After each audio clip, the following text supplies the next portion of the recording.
دوستو السلام علیکم.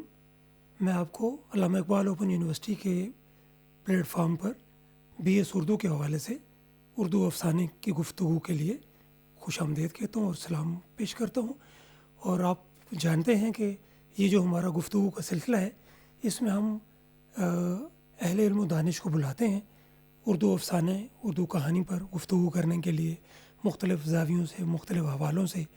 اور آج آپ ہمارے لیے خوش نصیبی ہے کہ ڈاکٹر روش ندیم جو ایک استاد ہیں اور بہت پیارے شاعر ہیں، جدید اردو نظم لکھتے ہیں، نقاد ہیں اور درجنوں کتابوں کے مصنف ہیں.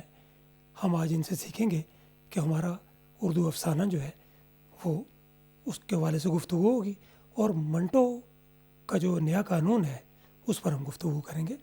ڈاکٹر صاحب ہم آپ کو خوش آمدید کہتے ہیں اپنے اسٹوڈیو میں. بہت شکریہ. اور بغیر کسی تمہید کے میں چاہوں گا کہ آپ ہمارے دوستوں کو بتائیں کہ اردو افسانے کی جو روایت ہے خاص طور پہ منٹو کے عہد میں یا اس سے ذرا پہلے آپ اس کو کس طرح سے دیکھتے ہیں. اور بہت شکریہ حمید کیسر بھائی. ہم جانتے ہیں کہ جو انگریز کی باقاعدہ حکومت ہے وہ 1857 سے قائم ہوئی اور 1857 سے ہی ہم نوبادیاتی نظام کا شکار ہوئے.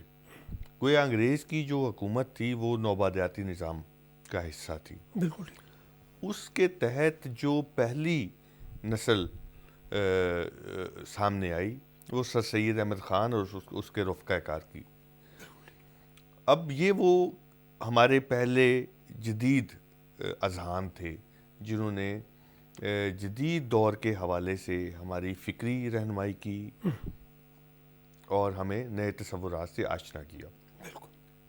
ان رفقا کار میں سے دو تو مکمل طور پر شاعر تھے، مثلا حالی اور مولانا محمد حسین آزاد.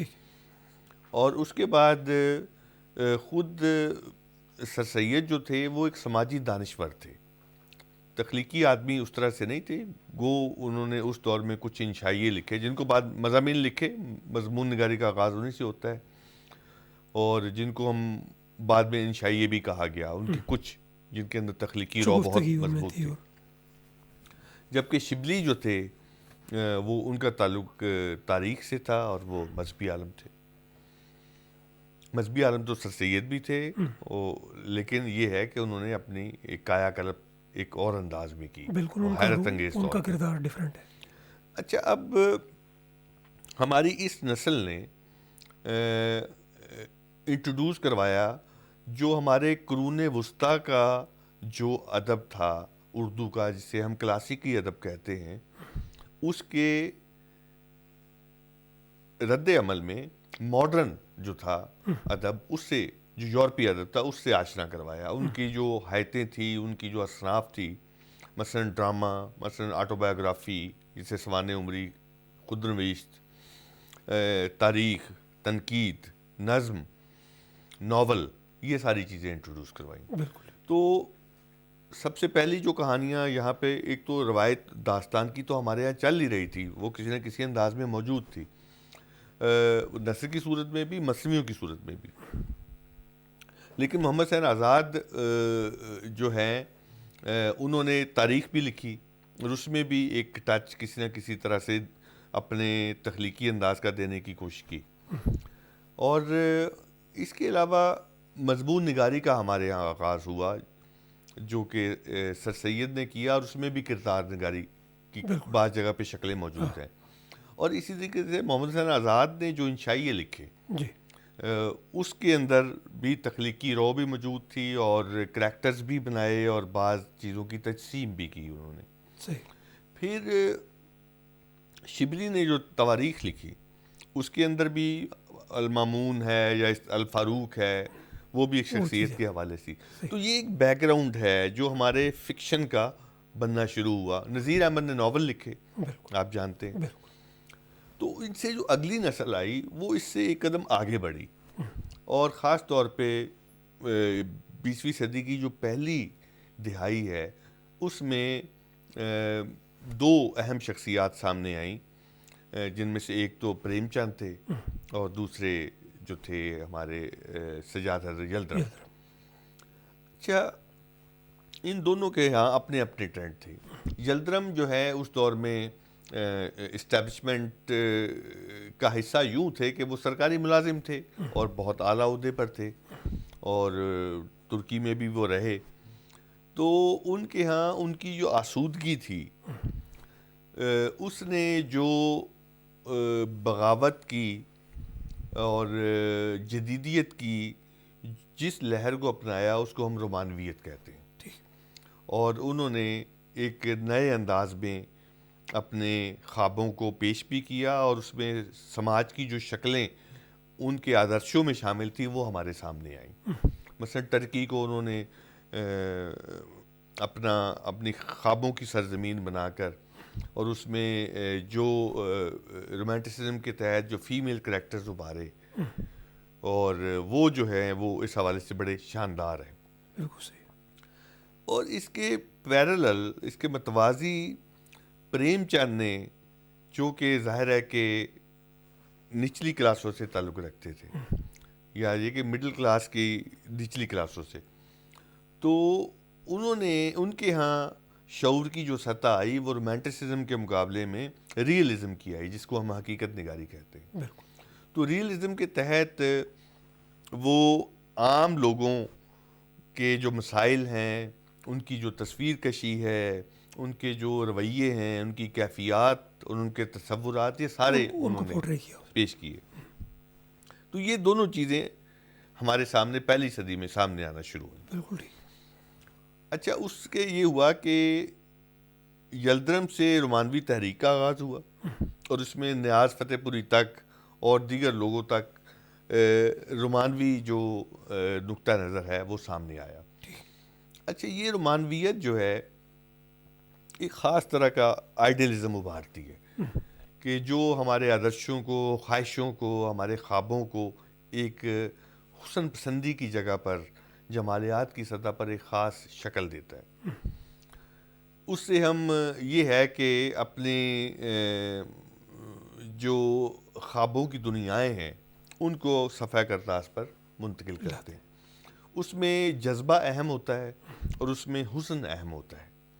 اس جذبہ اور حسن کی آمیزش سے انہوں نے وہ حسن، چاہے دھرتی کا ہو، چاہے عورت کا ہو، چاہے وہ خیالات کا ہو، چاہے وہ اخلاقیات کا ہو، وہ شائستگی ساری رومانٹسزم میں ہمیں نظر آتی ہے. بالکل. جبکہ یہ اس چیز کا تعلق چونکہ خوابوں کے ساتھ زیادہ تھا اور خواہشوں کے ساتھ تھا، لیکن ایک دنیا ایسی بھی تھی جس میں ہم جی رہے تھے، جو ہمارے ارد گرد تھی. درست.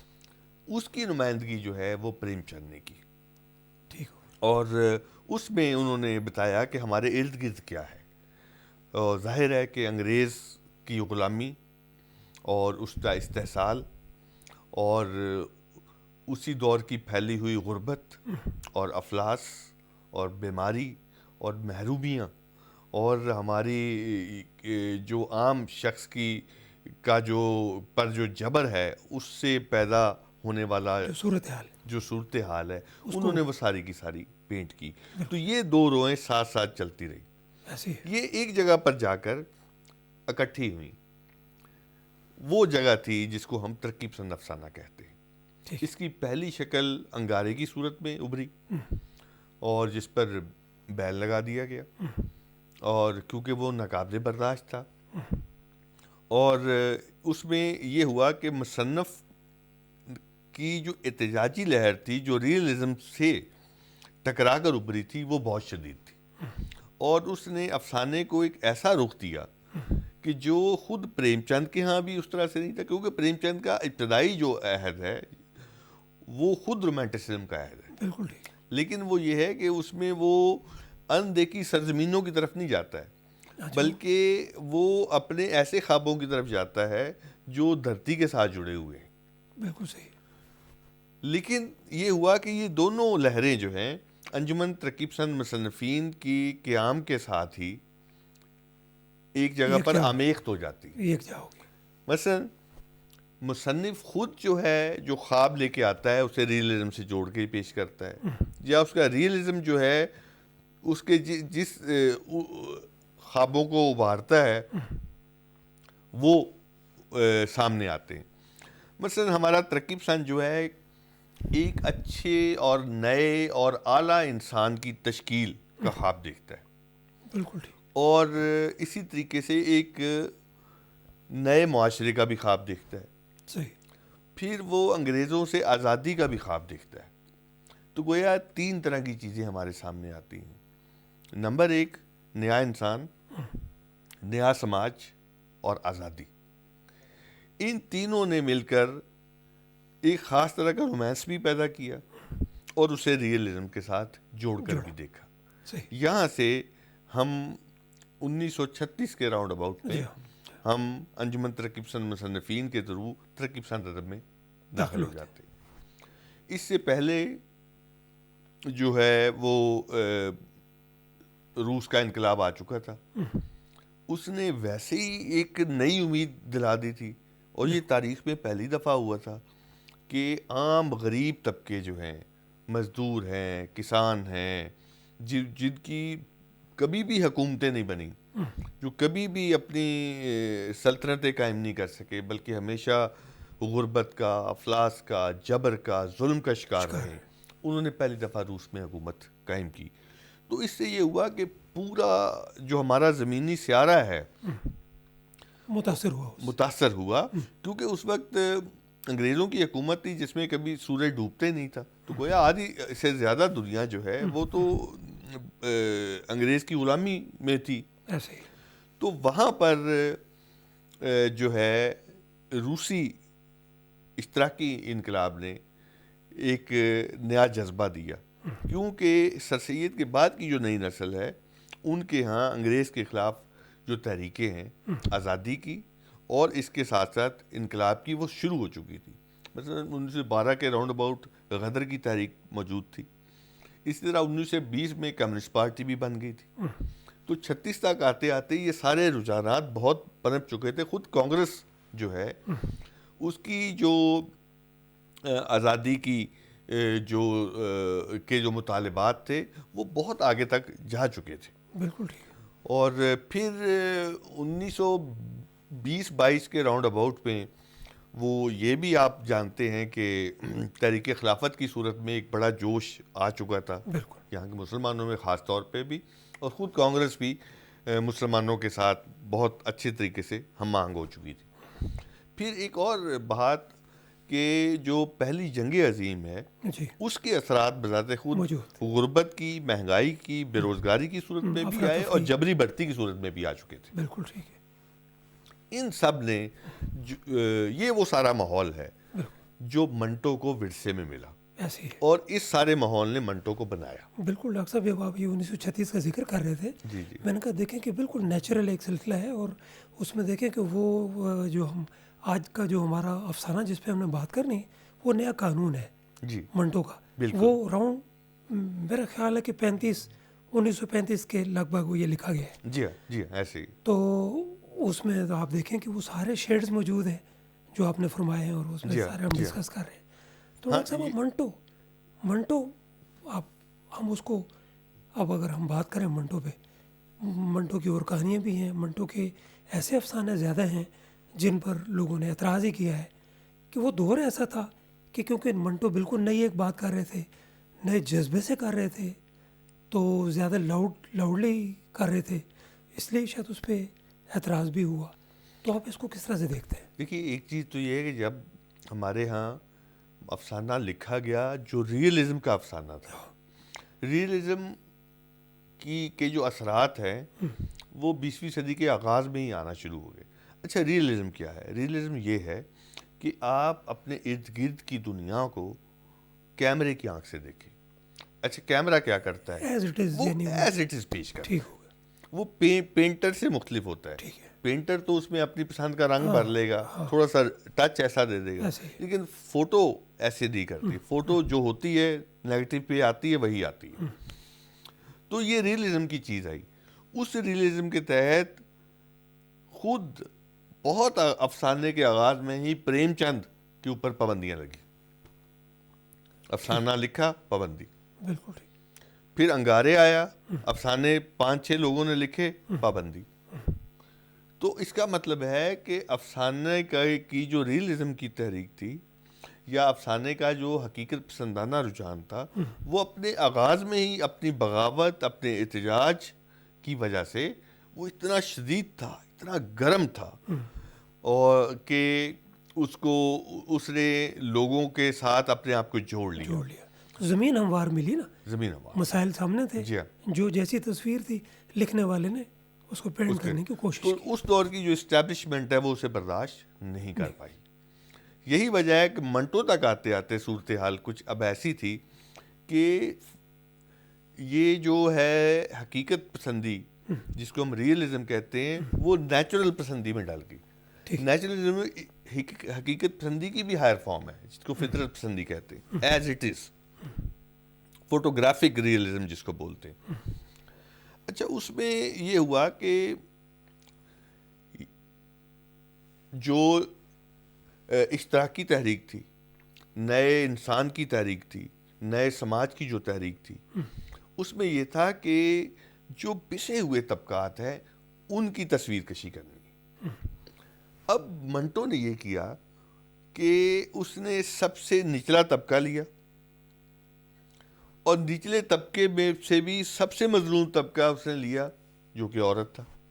اچھا, عورتوں میں سے بھی سب سے مظلوم طبقہ وہ تھا جس کو طوائف کہا جاتا. بالکل ٹھیک, بالکل صحیح. ٹھیک ہے, تو اب آپ دیکھیے کہ اس نے کتنی تہیں اتارنے کے بعد وہاں تک پہنچا ہے کہ ایک اس نے عام لوور کلاس لی, لوور کلاس کے بعد لوور کلاس کی مظلوم عورت لی, اور مظلوم عورتوں میں سب سے مظلوم عورت طوائف لی.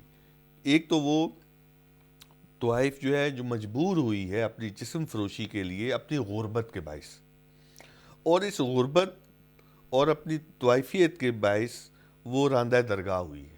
ایسے اسے اپنے ہی اسی کلاس کے عورتیں اور مرد اس کو عزت دینے کو تیار نہیں. اب ظاہر ہے کہ وہ انسان ہے. منٹو کی جو طوائف ہے یا عورت ہے وہ اپنے شوق سے اس جگہ پر نہیں آئی, ایسے بلکہ وہ مجبور ہوئی اپنی غربت کے ہاتھوں. اس مسئلے کو منٹو نے کہا کہ سمجھیں, وہ اپنے شوق سے نہیں آئی ہے. تنقید کا نشانہ بنایا, اس کو سمجھے, مسئلے اس کے مسئلے کو سمجھے, اس سے ہمدردی کرے, انسانی سطح پہ. ہاں, اور اسے عزت دیں, اسے ہمدردانہ طور پر دیکھیں, اور جو اس کا حق بنتا ہے اس کو دیں, چاہے وہ پیسے کی صورت میں ہے چاہے وہ اس کی عزت کی صورت میں ہے. وہ بہرحال انسان ہے, اور یہ سوسائٹی نے اس کو ایسا بنایا ہے. بالکل صحیح. اس کی جو ذمہ دار ہے وہ سوسائٹی. یہ وہ چیز ہے جس میں ہمارے دیگر جو ترقی پسند افسانہ نگار تھے وہ اس کی مختلف سوسائٹی کے نچلے طبقات کی جو جہاد تھے ان کو دیکھ رہے تھے. کوئی کسان کو دیکھ رہا ہے, کوئی مزدور کو دیکھ رہا ہے, کوئی یہ ریڑھی والے کو دیکھ رہا ہے, کوئی ٹانگے والے کو دیکھ رہا ہے, کوئی موچی کو دیکھ رہا ہے. تو اسی طریقے سے منٹو نے بھی ایک خاص سطح پر جا کے اس کو دیکھنے سمجھنے کی کوشش کی, اور اس کی وجوہات جاننے کی کوشش کی, اس کی سیاسی وجوہات, معاشی وجوہات, اس کی اخلاقی وجوہات, اس کے یوں کہہ لیں کہ اس کے ہر افسانے میں یہ ساری کی ساری وجوہات موجود ہیں, کم و بیش موجود ہیں. اب یہ ہوا کہ ہمارے ہاں یہ چیز موجود تھی اور سب نے قبول کی ہوئی تھی, اس کے خلاف کوئی جلوس نہیں نکل رہا تھا, اس کے خلاف کوئی احتجاج نہیں ہو رہا تھا. منٹو نے اپنے قلم پکڑا اور احتجاج کیا. اس احتجاج کو پسند نہیں کیا گیا, کیوں کہ وہ ایک آرٹ کی شکل میں تھا, کہانی کی صورت میں تھا. اس نے اپنے لفظوں سے تصویر بنائی اور اس تصویر میں یہ سارا کچھ ڈسکس کیا, حقیقی رنگ بھرا. اور یہ منٹو کا ایک بڑا جرم تھا, کیونکہ ہوتا یہ ہے کہ جب ہم کسی کو بتائیں کہ تمہارے چہرے پہ یہ ہے تو وہ کوئی برداشت نہیں کرتا. منٹو نے اپنی جرت کے ساتھ مجھے بتایا, لو کے قلم سے بالکل خراشیں لگائی اور وہ تصویر کا وہ رخ دکھایا. اس کا قلم ہی اس کا کیمرہ تھا. اسے کہا بھی یہ بھی تو دیکھو نا, تم یہ کیوں نہیں دیکھ پا رہے, بالکل ٹھیک, تم اس گھنونے چہرے کو جو سوسائٹی کا ہے, جو سوسائٹی نے خود بنایا ہے, اس کو بھی دیکھو. اس پہ احتجاج ہوا اور اس کو برداشت نہیں کیا گیا. ڈاکٹر صاحب اب ہم اسی تناظر میں نیا قانون کی پرتیں کھولیں تو بالکل جو آپ فرما رہے ہیں وہی ساری چیزیں ہیں.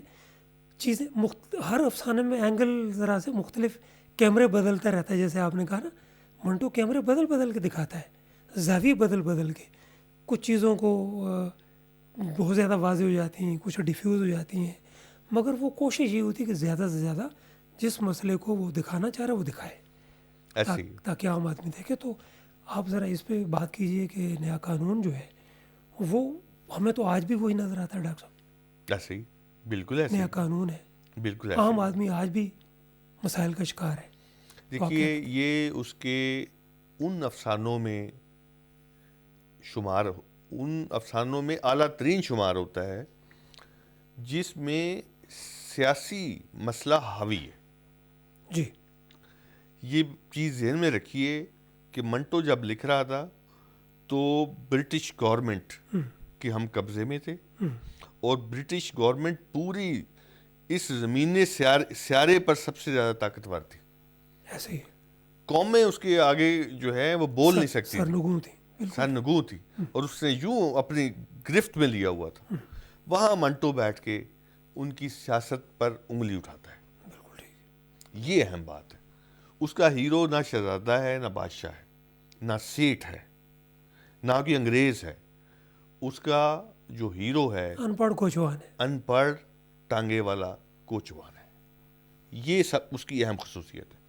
اور اس کے ارد گرد جو دیگر کردار ہیں اس کے ٹانگے میں بیٹھنے والے وہ بھی ویسے ہی. اور اس کے علاوہ جو کردار اس کے علاوہ جو نظر آتے ہیں وہ انگریز ہیں. انگریز اور مقامی لوگ، بالکل ٹھیک ہے. انتہائی غریب لوگ. وہاں پر جو منگو ہے وہ کیا سوچتا ہے، کیا دیکھتا ہے؟ اسے کوئی قانون سے، برٹش اسٹیبلشمنٹ سے، اور جو ایک جبر کی کلونیل حکومت ہے اس پہ اس کی نظر ہے کہ وہ آزادی کے لیے، لوگوں کے لیے کیا کرنے جا رہی ہے. اس کے لیے اس کی تڑپ ہے. ایسے ہی تو آپ دیکھیے کہ تبدیلی چاہتا ہے ڈاکٹر صاحب. وہ دیکھیے، تبدیلی چاہتا ہے، تبدیلی چاہ رہا ہے. وہ کچھ دیکھنا چاہتا ہے کہ کچھ اسے اس نئے قانون میں مل جائے اور یہ یہاں سے چلے جائیں، میرا ملک آزاد ہو جائے، میرے لوگ آزاد ہو جائیں، ان کی غربتیں اور محرومیاں اور پریشانیاں، ناکامیاں ختم ہو جائیں. ایسے ہی یہ ایک کوچوان کے دل میں ایک ایسی امنگ کو دکھانا، یہ منٹو کا بڑا آرٹ ہے ایسے ہی کہ جس میں ایک بڑا ٹکراؤ مقامی لوگوں کا اس دور کے جو غلام بنانے والے، ہمیں غلام بنانے والے انگریز تھے، ان کے ساتھ ہے. بالکل ٹھیک. تو ٹکراؤ کی جو دو مخالف قوتیں ہیں، ایک تو ان کو سمجھنا ضروری ہے. پھر عام بندہ جو ہے کوچوان کی صورت میں اور سواری کی صورت میں کیا سوچ رہا ہے، اور وہ کیسے جڑا ہوا ہے اپنی سیاسی اور معاشی صورتحال کے ساتھ، اس کو سمجھنا ضروری ہے جو منٹو نے پیش کیا. اور روزی روٹی کے چکر میں یہ نہیں کہ وہ جبر جو آپ نے فرمایا نا وہ بھی، اور روزی روٹی والا دھندا وہ بھی کرنا ہے، وہ بھی کرنا. مگر لوگوں کی سواریوں کی گفتگو، جیسے بیرسٹرز کی گفتگو ہے یا طلباء کی ہے یا عام آدمی کی بات ہے، تو اس سے چیزوں کو سمجھنے کی اس نے کوشش کی اپنے تئیں. یہ اس کا سیاسی ذہن دیکھے کیسے کام کر رہا ہے. جی ہاں. یہ اس میں اہم اور بات ہے. کتنی وہ شدت سے وہ 1 اپریل کا وہ انتظار جی ہاں، کر رہا ہے جی ہاں، کہ جی کوئی نیا قانون آ رہا ہے جس سے ہمارے معاملات جو ہیں وہ بدلیں گے. جی ہاں. تو ڈاکٹر صاحب اس میں مجھے ایک چیز جو بہت زیادہ اہم لگی ہے، آپ دیکھیں کہ کیسا طنز کیا ہے منٹو نے. 1 اپریل تاریخ رکھی ہے کہ اپریل وہ فول. اپریل فول ہے، کہ آخر میں اینڈ پہ ہمیں پتہ لگتا ہے کہ بھائی کوئی نیا قانون نہیں ہے، یہ تو تم تو اسی پرانے قانون کے ہیر پھیر میں آگے ہو، اب دیکھو تمہارے ساتھ کیا ہوتا ہے. یہ اسی طرح سے اینڈ ہوتا ہے نا. ڈاکٹر صاحب وقت کی قلت ہے. دیکھیں ڈاکٹر صاحب کہ ہم منٹو کا ایک افسانہ بھی پوری طرح ڈسکس نہیں کر پائے. اس کی وجہ یہ ہے کہ منٹو بہت بڑا فنکار ہے، بہت بڑا لکھنے والا ہے. اس لیے تو دیکھیں کہ 100 سال گزرنے کے باوجود منٹو زندہ ہے. جب سے پیدا ہوا منٹو زندہ ہے. ایسے ہی. اور ہمارے دوستوں کے لیے یہ میں پروگرام کے ختم ہوتے ہوتے یہ کہتا چلوں کہ آج کی دونوں شخصیات فنافل منٹو ہے. ڈاکٹر صاحب کی کتاب منٹو کی عورتیں PhD کا مقالہ، اور 2011 میں میری دوسری جو کتاب آئی ہے دوسرا آخری خط، وہ میں نے منٹو صاحب کے نام کی ہے واہ اور انہیں کے اسٹائل میں کہانی لکھی ہیں. واہ. دوستو ہم انشاءاللہ ہماری یہ گفتگو آئندہ اگلے کسی پروگرام میں جاری رہے گی. ڈاکٹر صاحب سے ہماری گفتگو ہوگی. آپ کا بہت شکریہ. السلام علیکم.